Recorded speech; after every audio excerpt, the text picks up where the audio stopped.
Gospel reading comes from the book of Luke this morning, chapter 24. Let us pray. Heavenly Father, open our hearts this morning to hear again the greatest story ever told. Pray that your words will live on in us to the ends of our lives. Very early in the morning, on the first day of the week, the women went to the tomb, bringing the fragrant spices they had prepared. They found a stone rolled away from the tomb, but when they went in, they didn't find the body of the Lord Jesus. They didn't know what to make of this. Suddenly, two men were standing beside them in gleaming bright clothing. The women were frightened and bowed their faces toward the ground, but the men said to them, "Why do you look for the living among the dead? He isn't here, but has been raised. Remember what he told you while he was still in Galilee, that the Son of Man must be handed over to sinners, be crucified, and on the third day rise again." Then they remembered his words. When they returned from the tomb, they reported all these things to the 11 and all the others. It was Mary Magdalene, Joanna, Mary the mother of James, and the other women with them, who told these things to the apostles. But their words struck the apostles as idle talk, and they didn't believe the women. But Peter ran to the tomb. When he'd been over to look inside, he saw only the linen cloth. Then he returned home, wondering what had happened. This is the word of our Lord. During the rest of the week, I am a school bus driver, special needs kids. They are a source of sermon illustrations like nothing else. So here's another one. Actually, I think I've talked about these kids before, but you probably won't recognize them. For the past few years, I've driven a brother who's now second grader and a sister first grader. They're one of the rare kids that I actually drive in the morning and in the afternoon. Mornings are usually different than the afternoon, but I get to see them twice a day. They're good kids, but they often seem to be in trouble. So I'll park my bus in the afternoon and go in to the office, and often they're in there, taking a break from things. They're great kids though, but they've been blessed with an abundance of energy beyond even other kids. And both have difficulties being in large groups. And the daughter, or the sister, can be very bossy.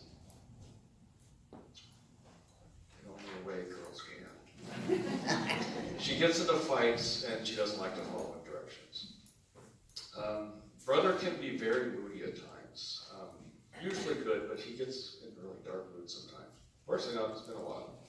He likes to scream in a playful manner. That's one of the main things his teacher seems to be working on. He likes to talk in funny voices, and he has the best chicken impersonation you ever hear. And especially, he likes to get on my microphone on the bus. It's just amazing. I won't even try. I adore them both, and I want to see them succeed, but I am so glad I am not their parent. They are from a combined family that I believe has 4 kids at elementary age, and then one who's even younger, and getting bigger very quickly. Anyway, the brother got onto my bus once after school recently and asked me, "Bus driver, why are there so many white people?" Even though I'm not a teacher, I've been around long enough to know to be very cautious when such a question from an African-American kid comes up.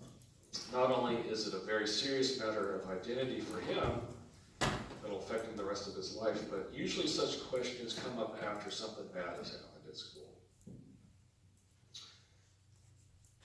In addition, I have no idea what it's like to be him, so I can't understand his experience, whatever it may be, so I just gave my usual answer to tough questions. I said, "I don't know." All right, that's the correct thing to say. He paused for a second, then he continued, "Yeah, but you're white." One might think such an obvious statement would make things easier, but it didn't.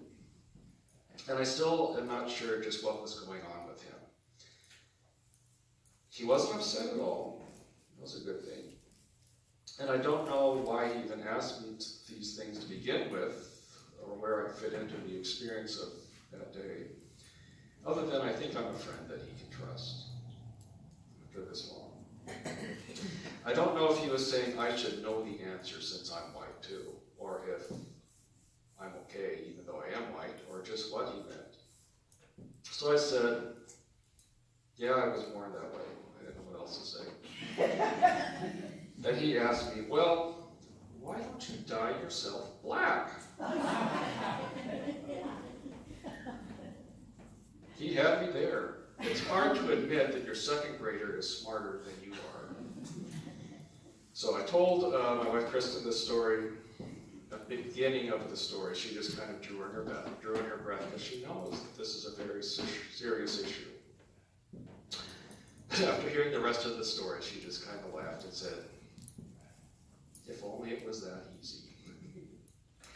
The dyeing myself black part. Sometimes transforming ourselves is easy, sometimes it's not. I want to be transformed, of course, like we all do, but only if it's on my terms, usually. Right? I don't know about you, but I have a vision of who I could be if I was my very best self. I like to think it's the person that God created me to be. I just wish it would go faster.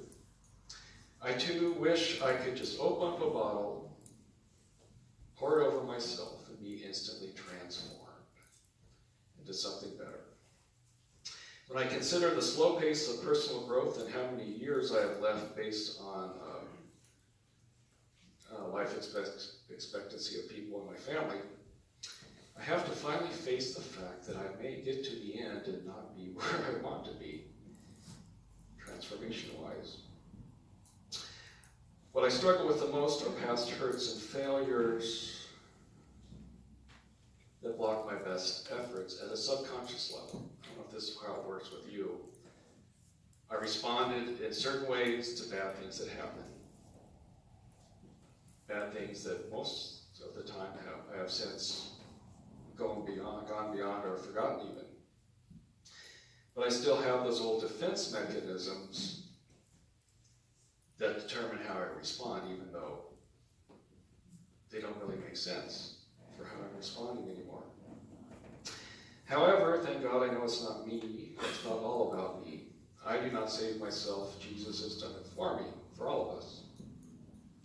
He will lead me into the new creation. He will make make me the person I was created to be, even if I don't know what that is now. If this life is not enough to get me there, I know Jesus will be there in the next one to carry me through to the end and complete the good work he's begun in me. The good work he has started in each one of us here today. One day we will be with him. We will be healed, renewed, whole, and complete. Reading the stories from the Bible are certainly a far cry from being there, and these Easter stories are especially difficult. As vivid as the various accounts may be, it's hard to put ourselves into the story of running to the tomb and seeing it empty. So let's remember what our own stories are, see if we can somehow relate. What brings us terror these days? What makes you scared to the point of fearing death? What is the worst thing that could possibly happen to you and what would shatter you? Would it be the death of a child, perhaps, or of a spouse? Diagnosis of cancer, loss of a job, perhaps. Most of these things, some of you have already experienced. And we ask, what got you through them? How many times have you relied on Jesus to get you through such difficult things? Through prayer, through your church family and other loved ones.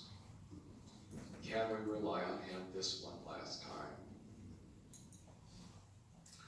We all know that women were not as important as men in biblical times as far as that society went.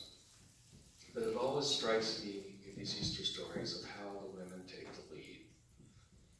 They take that center stage as this glorious day unfolds. The women arrive first. We are told that they are terrified at what they see. They've already suffered so much. How much more can they take?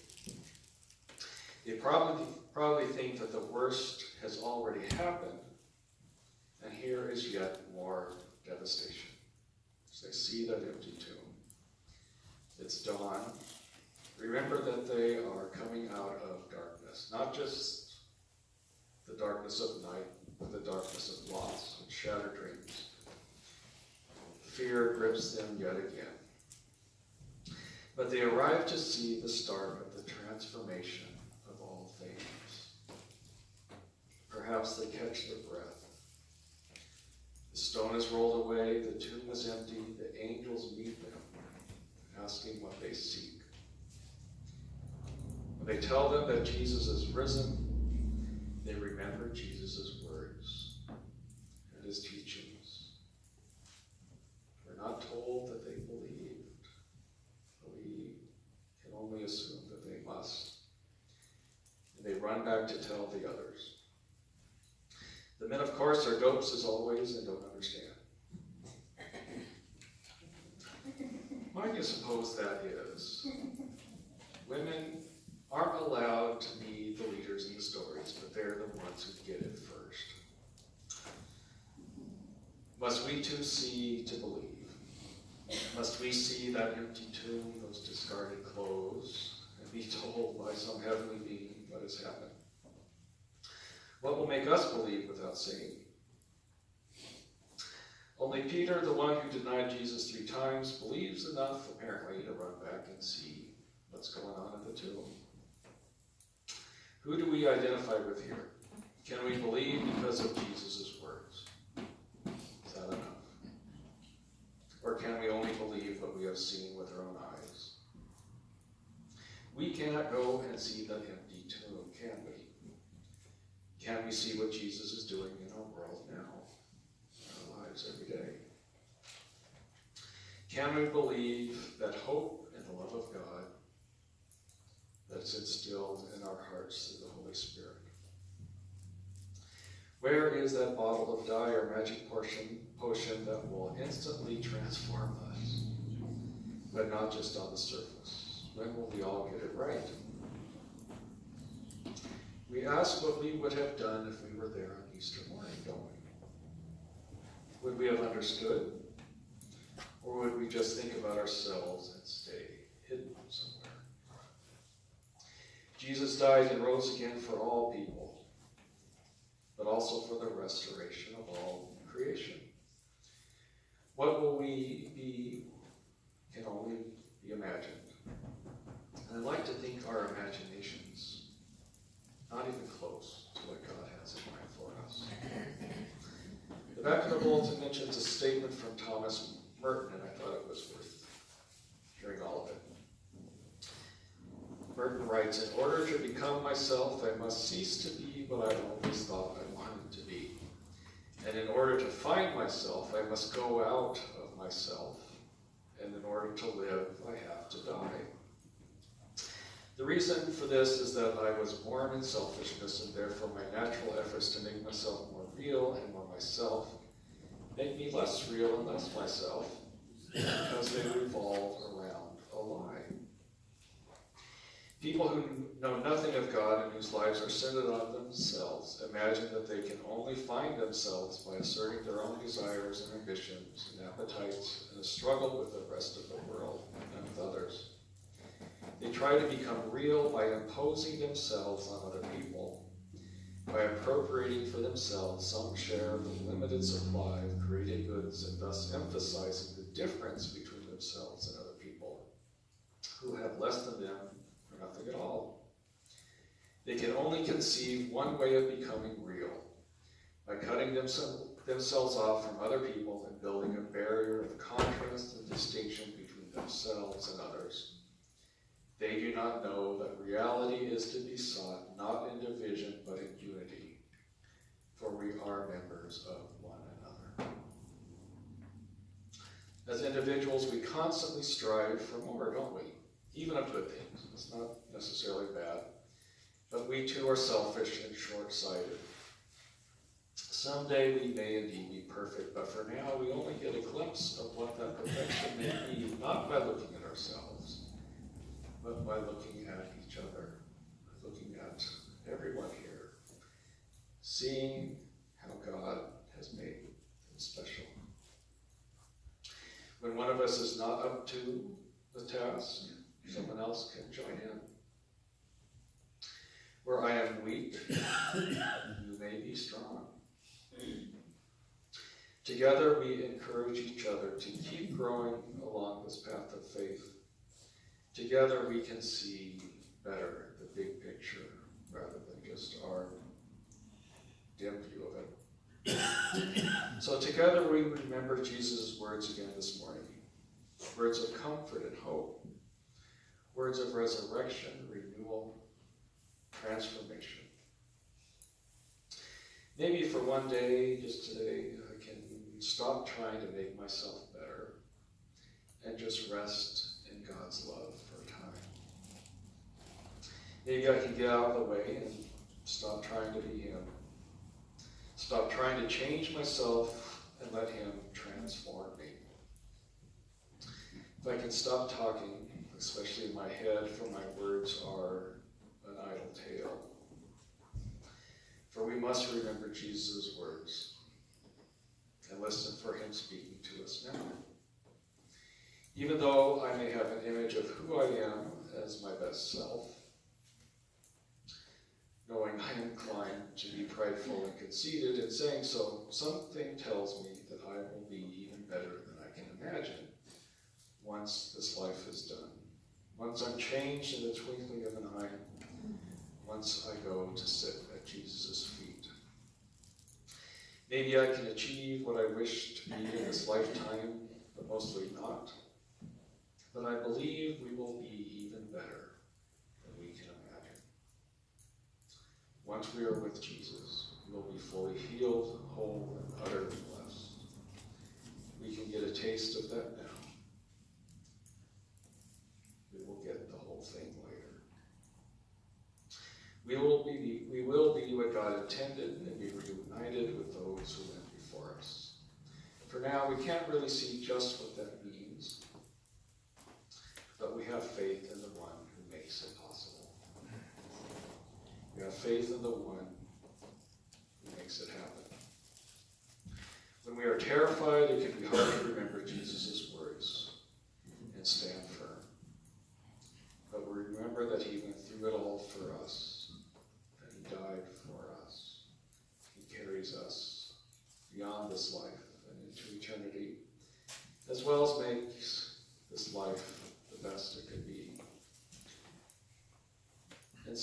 again we read from the scriptures, again we remember his words. We can make ourselves better, but only Jesus can transform us as individuals and as his people. His words then and now will make it so. Amen. The ushers come forward.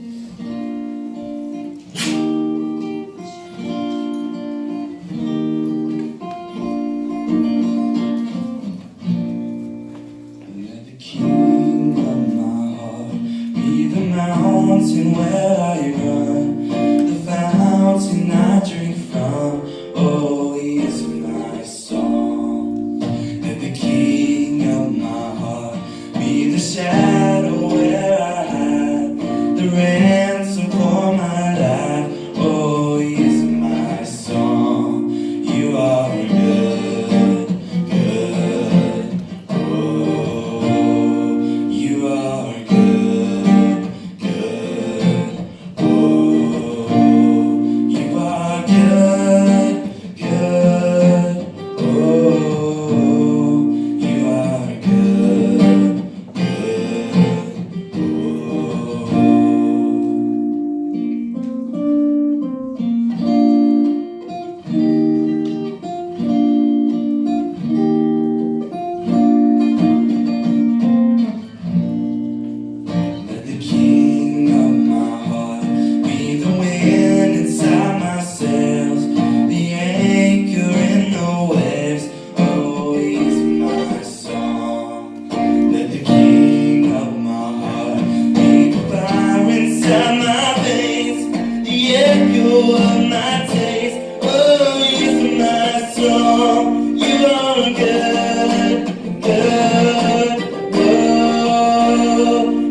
When the night is holding